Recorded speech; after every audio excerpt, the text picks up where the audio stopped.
అందరికీ నమస్కారం. ఈరోజు మీ అందరికీ నేను వినిపించబోయే కథ మునకే సుఖం. రచయిత చిలుకూరి దేవపుత్ర గారు. ఇక కథలోకి వెళితే, ఉన్నట్టుండి మెలకువ వచ్చింది రమణయ్యకు. కడుపులో నొప్పి రావడం వల్లే మేలుకున్నాడు. భరించలేనంత నొప్పిగా ఉంది. టక్కున మంచం మీద నుంచి లేచి కూర్చున్నాడు. నొప్పించే చోటు గట్టిగా అదిమి పట్టుకున్నాడు. క్రితం రోజు ఇట్లాగే నొప్పి వస్తే కడుపు నొప్పి మాత్రలేవో వాళ్ళ ఆఫీసులో పనిచేస్తూ ఉన్న మోహనరావు చెబితే అటెండర్తో తెప్పించి వేసుకున్నాడు. ఓ గంట తర్వాత నొప్పి తగ్గింది. ఇప్పుడు మళ్ళీ అదే రకమైన నొప్పి. నిన్నటి కంటే తీవ్ర స్థాయిలో ఉంది. గడియారం వైపు చూశాడు. 2 గంటలయ్యింది. తన భార్య విశాల మంచి నిద్రలో ఉంది. బాబు పద్మలు కొద్ది దూరంలో విడివిడిగా మంచాలలో నిద్రిస్తూ ఉన్నారు. 5వ నెంబర్ మీద ఉండడం వల్ల సీలింగ్ ఫ్యాన్ విపరీతమైన వేగంతో తిరుగుతోంది. జీరో బల్బు మసక వెలుతురు లేత ఆకుపచ్చగా ఆవరించి ఉంది ఆ గదిలో. విశాల అంటూ పిలిచాడు. కదల్లేదామె. మళ్ళీ పిలిచాడు. అంటూ మూలిగింది విశాల. లెయ్యవే, కడుపులో నొప్పిగా ఉంది అన్నాడు. అక్కడే గోడ మేకుకి తగిలేసి ఉన్న చొక్కాని అందుకొని జేబులో ఉన్న మాత్రల్ని తీసుకున్నాడు. బద్ధకంగా కళ్ళు తెరిచిన విశాల అతని కడుపులో నొప్పి అని వింటూనే అదిరిపడి లేచింది. నొప్పా? ఎంతసేపటి నుంచి అంది కంగారు పడిపోతూనే. అతని పక్కగా వచ్చి కూర్చుంది. 5 నిమిషాలయ్యింది మెలకువ వచ్చి. నొప్పితోనే మేలుకున్నాను. మాత్రలున్నాయిలే, ఓ గ్లాసు మంచినీళ్ళివ్వు అన్నాడు కళ్ళు మూసుకొని బాధని భరిస్తూనే. వంటింట్లోకి వెళ్ళి ఓ గ్లాసుడు మంచినీళ్లు తెచ్చి ఇచ్చింది విశాల. మాత్రలు మింగాడు రమణయ్య. మొహంలోని బాధని గమనిస్తూ దీనంగా చూస్తూ కూర్చుంది విశాల. ఎక్కువగా ఉందా నొప్పి అందామె అతని మొహంలోకి తేరిపారా చూస్తూ. అన్నాడు రమణయ్య పళ్ళ బిగువున కింది పెదవిని కరచిపెట్టి. అతన్ని అలా చూస్తుంటే ఏం చేయాలో పాలుపోవడం లేదు విశాలకు. ఏ డాక్టర్ దగ్గరికన్నా పోదామా అంది. వద్దులేవే, ఎందుకు? మరి ఆ మాత్రలతో నొప్పి తగ్గకుంటేను? ఇంత రాత్రిపూట ఏ డాక్టర్ దగ్గరికి పోగలం? ఆటోలు కూడా దొరకవు. కనీసం గవర్నమెంట్ హాస్పిటల్కి పోవాలన్నా 3 కిలోమీటర్ల పైన ఉంది దూరం. అన్నిటికీ అన్ని చెప్తావు అంది బాధగా విశాల. పొట్ట మీద చేతులు బాగా అదిమి పట్టుకొని తల వంచుకొని కూర్చున్నాడు రమణయ్య. విశాల దిగులుగా చూస్తూ ఉంది భర్తని. అప్పుడప్పుడు గోడ గడియారం వైపు చూస్తూ ఉంది. గడియారం ముళ్ళు నిమ్మకు నీరెత్తినట్టు అతి బద్ధకంగా తిరుగుతున్నాయి. ఎప్పుడు తెల్లవారుతుందా అనిపిస్తోంది ప్రతి నిమిషము. ఎట్లుంది? కొంచెమన్నా తగ్గిందా అని అడిగింది విశాల. అతను అంటాడని ఆవిడ ఆశ. లేదు అన్నాడతను. 2 నిమిషాల తర్వాత బాత్రూంలో నీళ్లు పెట్టిరావా? వెళ్ళి రావాలనిపిస్తా ఉంది అన్నాడు రమణయ్య. గబగబా బాత్రూం వైపు ఉరుకుల పరుగుల మీద వెళ్ళి నీళ్లు బకెట్టులో తోడి వచ్చింది విశాల. కడుపు అదిమి పట్టుకొనే మెల్లగా అడుగులు వేస్తూ బాత్రూంలోకి దూరిపోయినాడు రమణయ్య. విశాల కళ్ళల్లో నీళ్లు తిరిగాయి. ఆమె ఆలోచనలు ఏదో కీడు శంకిస్తున్నాయి. ఏ అలవాటు లేని మనిషి, ఎప్పుడూ నవ్వుతూ ఉండే మనిషి, ఆవిడ కళ్ళ వెంబడి నీళ్లు ఉబికి వస్తున్నాయి. బాత్రూం తలుపు తెరిచిన శబ్దమవుతున్నట్టే కొంగుతో కన్నీళ్లు తుడిచేసుకుంది విశాల. తన కన్నీటితో రమణయ్య ఇంకా డీలా పడిపోతాడని ఆవిడ భయం. ఇప్పుడు ఎట్లుంది అని అడుగుదామనుకుంది. అతని ముఖంలోనూ కడుపులోనూ పట్టుకున్న తీరులోనూ కించిత్తు కూడా మార్పు లేకపోవడంతో మానుకుంది. అతను మెల్లగా నడుస్తూ ఉంటే ఆసరాగా అతని ఎడమ భుజాన్ని పట్టుకొని మంచంపై కూర్చోబెట్టింది. గడియారంలో ముళ్ళు 2:45 అని తెలుపుతున్నాయి. అంటే మాత్రలు మింగి 3/4 గంట అవుతోందన్నమాట. తగ్గిందా అని మెల్లగా అడిగింది విశాల. లేదంటాడన్న భయంతోనే. రవ్వంత తగ్గింది అన్నాడతను. హమ్మయ్యా అనుకుంది. మరేం పర్వాలేదు, మందు పనిచేస్తూ ఉంది. ఇంకో 1/4 గంటలో మరింత నొప్పి తగ్గుతుంది. పూర్తి నొప్పి తగ్గిపోవడానికి ఎంతసేపు పడుతుందా అని గడియారాన్ని చూస్తూ లెక్కలు వేస్తూ ఉంది విశాల. 1/4 గంట గడిచింది. నొప్పి దాదాపు తగ్గింది. విశాల అన్నాడు రమణయ్య. ఇప్పుడు అతని చేతులు కడుపును అదిమి పట్టుకొని లేవు. అలవోగ్గా కడుపు మీద ఉన్నాయి. నువ్వు నిద్రపోవే, ఇంకా తగ్గిపోతుందిలే అన్నాడు. ఇప్పుడు అతని మాటలు తెరిపిగా ఉన్నాయి. పొద్దనికి డాక్టర్ దగ్గరికి పోయి చూపించుకొని రావే, పెద్దాసుపత్రిలో నీకెవరో తెలిసినతను ఉన్నాడంటివే, అతని ద్వారా చూపించుకో, రేపు ఆఫీస్కి సెలవు పెట్టేయ్ అంది విశాల. అవును, సెలవు పెట్టేసి చూపించుకోవాలా, ఒళ్ళంతా ఒకటే జిలగా కూడా ఉంటున్నది, దాన్ని కూడా చూపించుకోవాలా.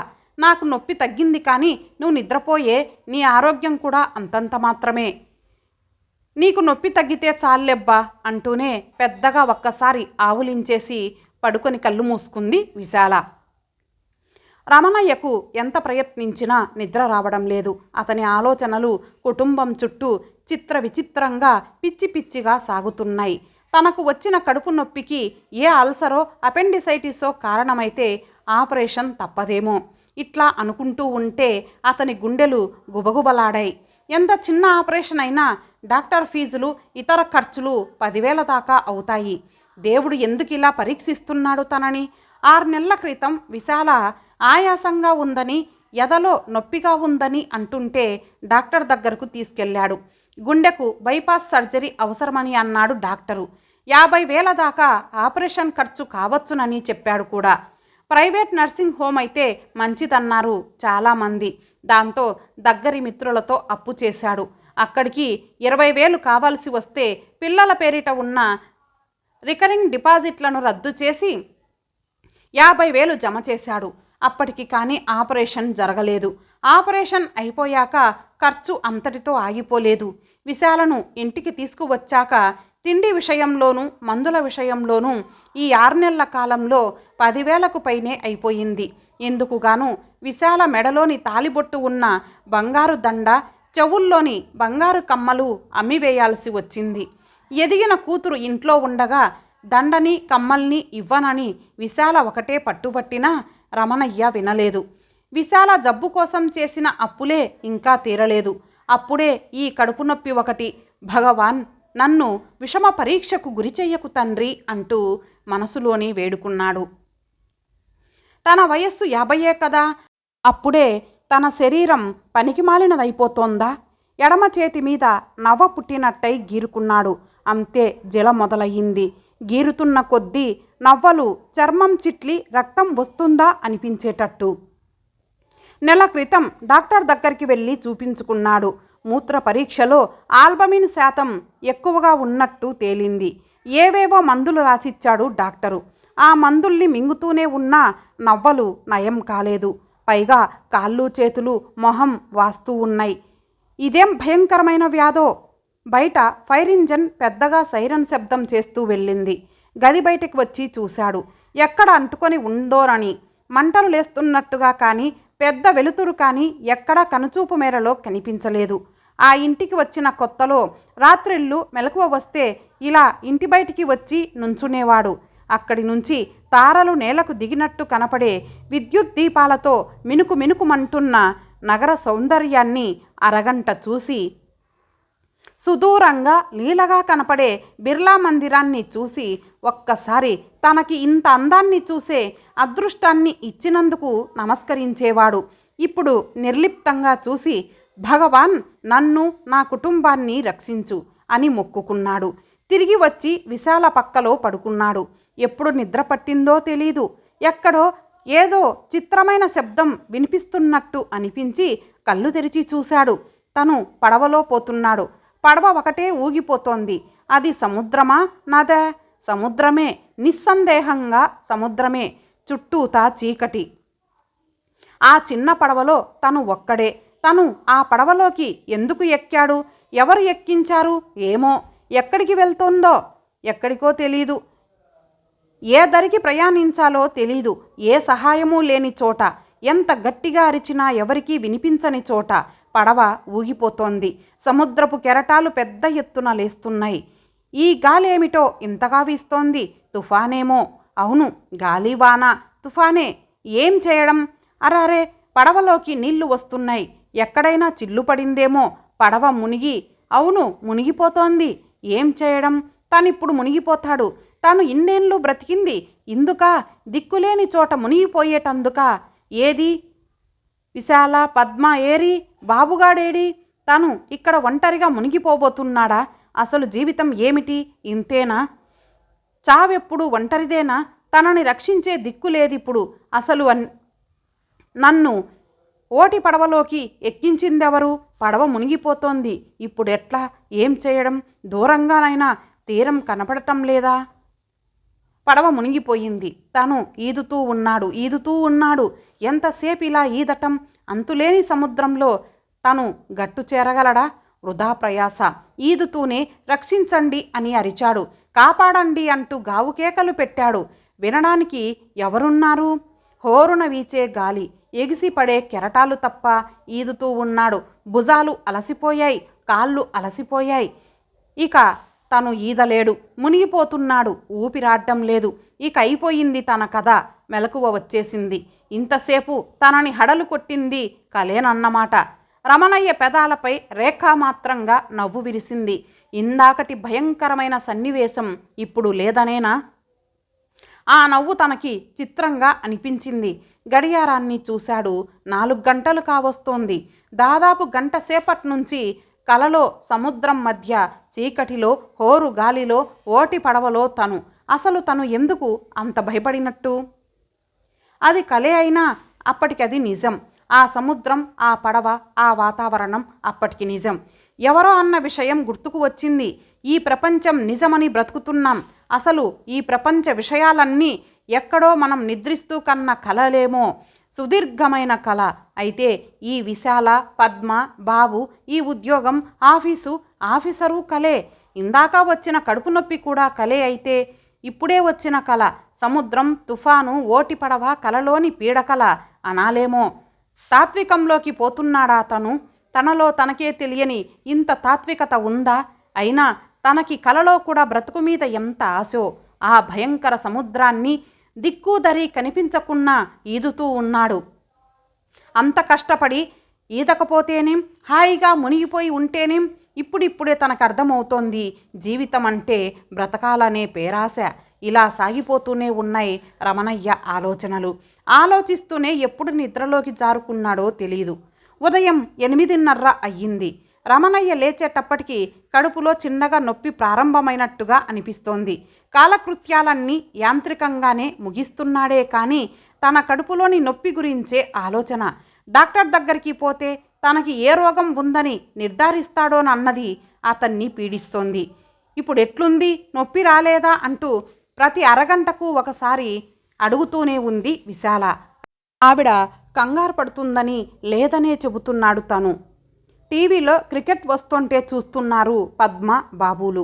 రమణయ్య బయలుదేరేటప్పటికి 9:30 అయ్యింది. ముందు తన కొలీగ్ మోహన్ రావుని కలిస్తే అతను మంచి హాస్పిటల్ని సూచిస్తాడు అనుకున్నాడు రమణయ్య. తిన్నగా ఆటోలో మోహన్ రావు ఇంటికెళ్ళాడు. మోహన్ రావు అప్పుడే ఆఫీస్కి బయలుదేరుతున్నాడు. తిరిగి రాత్రి వచ్చిన కడుపు నొప్పి విషయమంతా అతనికి చెప్పాడు రమణయ్య. అంతా విని నువ్వు ఊహించినంత భయంకరమైన వ్యాధులేవి ఉండవులే అంటూ ఓ మంచి ప్రైవేట్ హాస్పిటల్ని సూచించాడు మోహనరావు. మోహన్ రావుకి సెలవు చీటీ ఇచ్చేసి మళ్ళీ ఆటోలో హాస్పిటల్ వైపు బయలుదేరాడు రమణయ్య. అరగంటలో హాస్పిటల్కు చేరుకున్నాడు. పనిలో పనిగా తన కడుపు నొప్పి విషయంతో పాటు తన ఒంటిపై పుడుతున్న జిల విషయం, కాళ్ళు మొహం వాపులు వస్తున్న విషయం అన్నీ చెప్పేశాడు రమణయ్య డాక్టర్తో. ఏదో గంట కల్లా తిరిగి రావచ్చు కదా అనుకున్న రమణయ్యకు సాయంత్రం 5 గంటల వరకు కేవలం రకరకాల టెస్టులు, స్కానింగులు చేయించుకోవడానికే పట్టింది. టెస్టు రిజల్టులు, స్కానింగ్ రిపోర్టులు తీసుకొని డాక్టర్ దగ్గరికి వెళ్ళాడు రమణయ్య. రమణయ్య ఇచ్చిన రిపోర్టులు మౌనంగా తదేకంగా చూస్తూ అప్పుడప్పుడు తల ఊపుతూ ఉన్నాడు డాక్టరు. రమణయ్యకి ఎక్కడ లేని టెన్షను పట్టుకుంది. ఏ అల్సరో, అపెండిసైటిసో లేదంటే ఏ క్యాన్సరో చెబుతాడేమోనని, నాకు ఏ రోగం లేదని చెప్పేటట్లు చేయి తండ్రి అంటూ ఏడుకొండలవాడికి పదే పదే మొక్కుకున్నాడు. చూడండి, మీకు పొట్టకు సంబంధించిన జబ్బు ఏదీ లేదు. ఈ మాత్రలు రాసిస్తాను.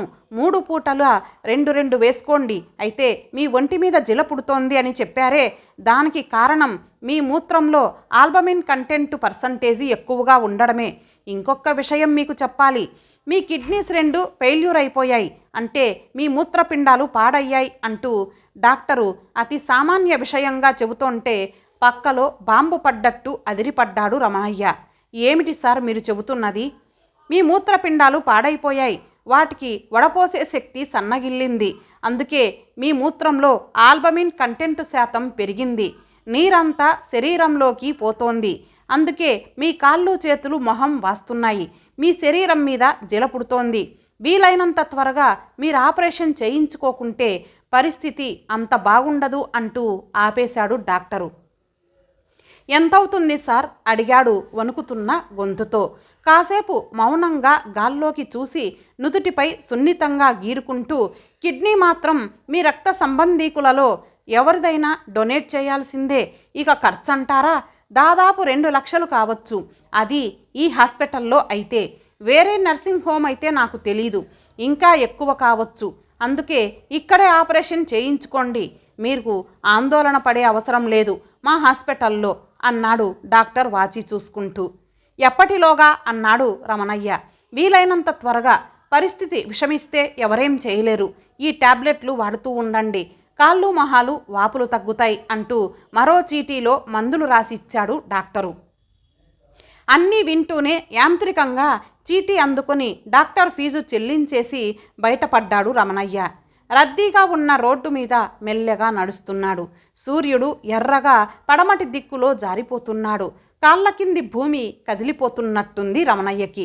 ఊహించని నిజం, భరించలేని వాస్తవం మెదడు వేడెక్కిపోతోంది. ఎవరో మోటార్ బైక్ మీద వెళ్తూ నవ్వుతూ హలో నమస్తే రమణయ్య సార్ అంటూనే వెళ్ళిపోయారు. రమణయ్య ఏమీ ఎరగనట్టు అతని వైపు జీవం లేని చూపులు చూశాడు. ఏ చిన్న ఆపరేషన్ అయినా ఖర్చు భరించలేను తండ్రి, చితికిపోయినాను అని మొరపెట్టుకుంటే చివరికి నాకు 2 లక్షలు ఖర్చయ్యే ఆపరేషన్ ప్రసాదించావా? అంతా నీ లీల. ఏం చేస్తావో చేయి స్వామి అనుకుంటూ విరక్తిగా నవ్వేశాడు.